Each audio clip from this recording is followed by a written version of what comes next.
अगर आप भी कहानियां सुनने के शौकीन हैं तो मेरे चैनल को सब्सक्राइब करें।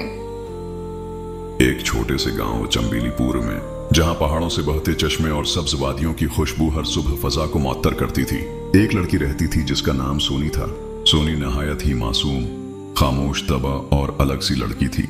उसके अंदाज, बातचीत और पहनने ओढ़ने का अंदाज भी बाकी सबसे मुख्तलिफ था। सबसे ज्यादा हैरत अंगेज चीज थी उसके कपड़े। वो हमेशा ऐसे कपड़े पहनती जिन पर घास का नमूना होता, बल्कि अक्सर लगता कि वो खुद घास से बने हों। लोग उसे घास वाली सोनी कहते, कुछ मजाक में और कुछ तंज में। मगर सोनी कभी बुरा नहीं मनाती थी।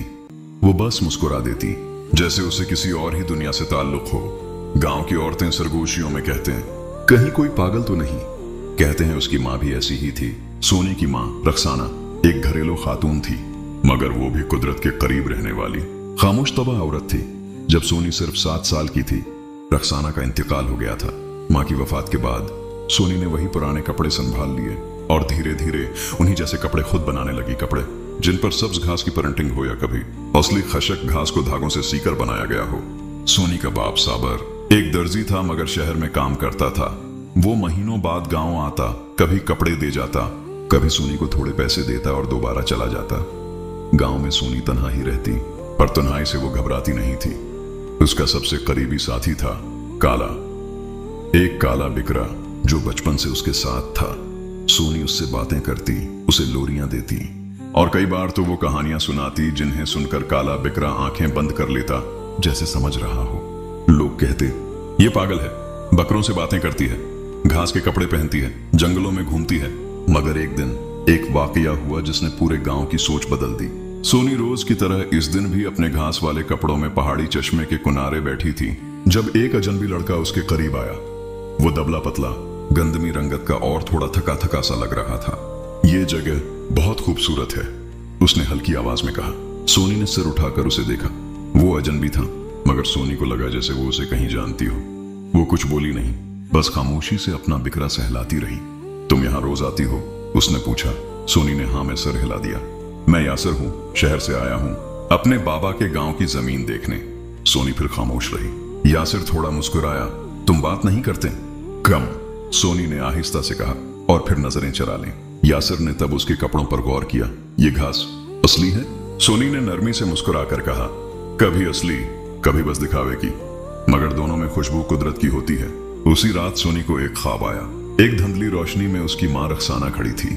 उसने वही घास वाला लिबास पहन रखा था जो सोनी बचपन में पहना करती थी। रक्साना ने कहा, बेटा वक्त आ गया है, अब उन कपड़ों का राज किसी पर जाहिर होगा। तुम्हें सच्चाई जाननी है। क्या सच्चाई माँ? सोनी ने ख्वाब में ही पूछा। तुम्हारे उन कपड़ों में दवा है, वो दवा जो मैंने खुद जड़ी बूटियों से बनाई, वो कपड़े जो सिर्फ इन लोगों के जख्मों को भर सकते हैं जिनका दिल सच्चा हो। याद है काला, जब एक बार जख्मों से चौर हुआ था और तुमने उसे अपना पुराना घास वाला दोपटा लपेट दिया था? वो अगली सुबह भला चंगा हो गया था। सोनी चौंक गई। वो लम्हा तो वो भूल चुकी थी। ये तुम्हारी मीरास है, तुम्हारी माँ की विरासत, एक नामत जो अब दुनिया के किसी काम आ सकती है। मगर खबरदार बेटा, कुछ लोग इस राज का गलत इस्तेमाल भी चाहेंगे। अचानक ख्वाब खत्म हो गया। सोनी जाग गई। माथे पर पसीना था, दिल तेज धड़क रहा था। इसी दिन यासिर आया और उसने अपना पुराना जख्म दिखाया। सोनी ने अपनी माँ के कपड़ों का एक टुकड़ा निकालकर जख्म पर बांध दिया। अगली सुबह यासिर का जख्म मुकम्मल भर चुका था। यह पहला मौका था जब सोनी को यकीन हुआ कि माँ ने जो कहा वो सच था। यासिर हैरान था, मगर सोनी मुतमईन। ये दवा है, कुदरत की दवा, सोनी ने कहा। फिर एक दिन पहाड़ से मिट्टी का तौदा गिरा। कई लोग जख्मी हुए। सोनी ने सबके जख्म अपने घास वाले कपड़ों से ढांपे और सब तेजी से सेहतयाब होने लगे। बात पूरे इलाके में फैल गई। शहर से लोग आने लगे और एक बड़ी दवा साज कंपनी ने सोनी से राब्ता किया। वो फार्मूला खरीदना चाहते थे। सोनी ने इनकार कर दिया। ये तिजारत नहीं, इमानत थी। कंपनी ने लालच, धमकी और आखिरकार चोरी का सहारा लिया। एक रात वो लोग सोनी के घर घुसे और उसके खास कपड़े चुरा लिए। मगर जो कपड़े उन्होंने लिए उनसे कोई दवा असर नहीं कर रही थी, क्योंकि सोनी की माँ ने एक राज छिपा रखा था। घास की तासीर सिर्फ तब फाल होती जब सोनी खुद मोहब्बत से बांधती। दवा दुआ नहीं, दुआ थी, और दुआ दिल से निकलती है, दुकान से नहीं। शहर वालों की चाल नाकाम हुई। गांव वालों ने सोनी के लिए एक छोटा सा क्लैंक बनाया, जहां वो जख्मों पर अपना घास वाला लमस रखती।